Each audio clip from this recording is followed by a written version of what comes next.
प्रिय दर्शक बंधु मानक आमर प्रणाम और आमर भगवत प्रेमी भाई और भौणी मानक आमर प्रणाम और गुरुजी गुरुमांकर पाद पद्म रधमर कोटि कोटि प्रणाम। प्रिय दर्शक बंधु आज कलिजुगर जाना कथा कार्यक्रम टी आरंभ करुचे भूल थे क्षमा करदेवे। प्रिय दर्शक बंधु अनाश्रित कर्मफल कार्य कर्म करती जह सन्यासी च जोगी च न निरग्नि न चाक्रिया चाक्रिय। यार अर्थ हूँ क्यों माने सन्यासी और जोगी पदवाच्य। प्रिय दर्शक बंधु क्यों माने सन्यासी और जोगी पदवाच्य।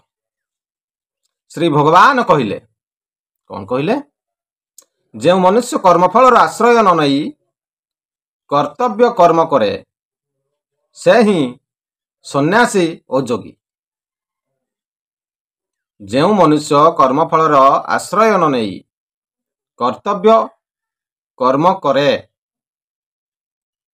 जो मनुष्य कर्मफल आश्रय न नहीं कर्तव्य कर्म करे माने मु चाष करुची चाषरे कौन हब कौन हब कि न हब मु लाभ पाइबी न पाइबी तुझे आशा न करी चाष करे ताकू ही आमे कहिबा सन्यासी और जोगी। जेकोसी कर्म करती जो व्यक्ति से जदि निष्ठार सहित कर्मटे करिथिबे फलस्वरूप आशा किछि करिवे नहीं माने कौन पाइबे न पाइबे तार आशा किछि करिवे नहीं ताकू ही प्रकृत रे आमे कहिबा सन्यासी किंबा जोगी। केवल अग्नि त्याग करदेले कहीं सन्यासी हो जाए नहीं किंबा केवल कर्म त्याग करदेले कहीं जोगी हो जाए नहीं। अग्नि अग्नि जलाइबा द्वारा कौन हुए रोषेई हुए अन्न सिझंती बा आमे जो खाद्य पदार्थ तैयारी करती तो केवल खाद्य पदार्थ त्याग करने द्वारा कहीं सन्यासी हो जाती नहीं। एठारे प्रभु कहते अग्नि कारण से मूल स्वरूपटी को डायरेक्ट वर्णना करिसेंती अग्नि जलाइले तो खाद्य हब ना।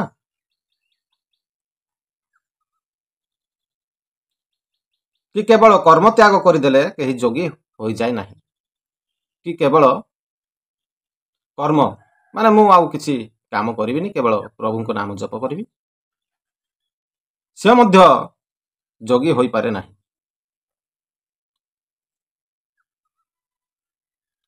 तो प्रिय दर्शक बंधु भगवान कहिबार अर्थ होछि कार्य कर्म कराती जोह कर्तव्य मात्र के कार्य अटे माने आमर जो आखिर पलकटी पड़ुछि आज्ञा सी भी मध्य कार्य अटे। जेकोसी कर्म आम दिनचर्यार करुचे सी मध्य कार्य अटे।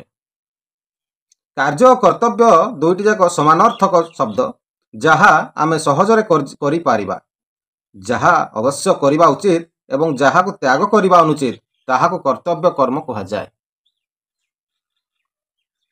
जहा अवश्य करिबा उचित एवं जहा को त्याग करिबा उचित अनुचित माने आमे पेट पशिबा पई जो सब कर्म करुचे धर्मयुक्त कर्म अधर्मर कर्म नुहे ताकू आमे त्याग करिबा अनुचित माने धरा जो आमर दुकान टी अच्छी आमे बेपार बणुचे करुचे तो कौन सी कारणवश आमे दुकान टी को बंद करी घरे बसी जिबा ना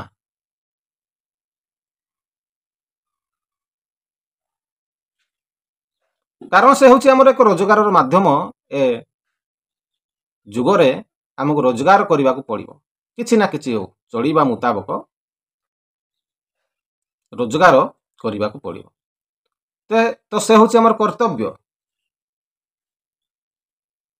और कर्म मध्य कहा जाए। କାର୍ଯ୍ୟଂ କର୍ମ କର୍ତ୍ତବ୍ୟ କର୍ମ ଅସମ୍ଭବ ନୁହେଁ କି କଠିନ ମଧ୍ୟ ନୁହେଁ, ଯାହା କରିବା ଅନୁଚିତ ତାହା କର୍ତ୍ତବ୍ୟ କର୍ମ ନୁହେଁ, ତାହା ଅକର୍ତ୍ତବ୍ୟ କାର୍ଯ୍ୟ। କର୍ତ୍ତବ୍ୟ ଦୁଇ ପ୍ରକାରର, ଯାହା ଆମେ କରିବା ନାହିଁ, କରିପାରିବା ନାହିଁ, ଅର୍ଥାତ୍ ଯାହା ଆମ ସାମର୍ଥ୍ୟ ବହିର୍ଭୂତ,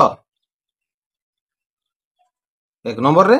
ଆଉ 2 ନମ୍ବରରେ ହେଉଛି ଯାହା ଅକରଣୀୟ, ଅର୍ଥାତ୍ ଯାହା ଶାସ୍ତ୍ର ଓ ଲୋକମର୍ଯ୍ୟାଦାର ବିରୁଦ୍ଧ। ଏପରି ଅକର୍ତ୍ତବ୍ୟ କେବେ ହେଲେ କରିବା ଉଚିତ ନୁହେଁ। କର୍ମଫଳର ଆଶ୍ରୟ ନ ନେଇ ଶାସ୍ତ୍ର ବିହିତ ଓ ଲୋକମର୍ଯ୍ୟାଦା ଅନୁସାରେ ପ୍ରାପ୍ତ କର୍ତ୍ତବ୍ୟକୁ ନିଷ୍କାମ ଭାବରେ ପରହିତ ନିମନ୍ତେ କରିବା ଉଚିତ। ତ ପ୍ରିୟ ଦର୍ଶକ ବନ୍ଧୁ, ଯେଉଁମାନେ କର୍ମଫଳର ଆଶ୍ରୟ ତ୍ୟାଗ କରି କର୍ତ୍ତବ୍ୟ କର୍ମ ଉପରେ ଗୁରୁତ୍ୱ ଆରୋପ କରିଥାନ୍ତି, ସେହିମାନେ ସନ୍ନ୍ୟାସୀ ଓ ଯୋଗୀ ହେବା ପାଇଁ ଯୋଗ୍ୟ ଅଟନ୍ତି। ଗୀତାରେ ସ୍ୱୟଂ ପ୍ରଭୁ କହିଛନ୍ତି 6ଠ ଅଧ୍ୟାୟର 1 ନମ୍ବର ଶ୍ଲୋକରେ। ତ ପ୍ରିୟ ଦର୍ଶକ ବନ୍ଧୁ, ଆଜିର ଭିଡ଼ିଓଟିକୁ ଏଠି ଶେଷ କରିବା। ପ୍ରିୟ ଦର୍ଶକ ବନ୍ଧୁ, ଆମର ଭିଡ଼ିଓ ଗୁଡ଼ିକ ଆପଣମାନଙ୍କୁ କେମିତି ଲାଗୁଛି ଆମକୁ ଲାଇକ୍, ସେୟାର, ସବସ୍କ୍ରାଇବ୍ କରି ଜଣାଇବେ। ଆଉ ଏମିତି ନୂଆ ନୂଆ ଭିଡ଼ିଓ ପ୍ରତିଦିନ ଦେଖିବା ପାଇଁ ପାଖରେ ଥିବା ବେଲ୍ ଆଇକନ୍ଟିକୁ ପ୍ରେସ୍ କରିଦେବେ। ଯଦି ଆମର କୌଣସି ଭୁଲ ହୋଇଯାଇଥାଏ ତ ଆମକୁ କ୍ଷମା କରିଦେବେ।